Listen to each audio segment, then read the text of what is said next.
ઘોઘા ગામમાંથી મોટી ખબર સામે આવી રહી છે, જ્યાં દરિયાના પાણી આજરોજ સીધા રહેણાંકી વિસ્તારમાં ઘૂસી ગયા હતા.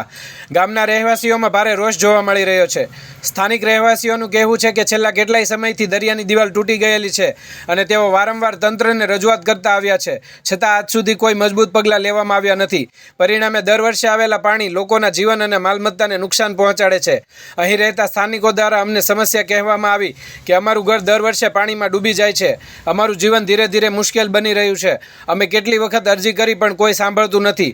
હવે જોવાનું એ રહ્યું કે સ્થાનિક પ્રશાસન ઘોઘા ગામની આ ગંભીર પરિસ્થિતિ અંગે કેટલું જલ્દી સક્રિય થાય છે.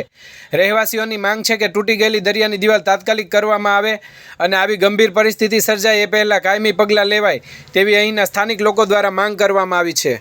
Bureau report, Gujarat I news, Alfaz Yafai, Ghogha.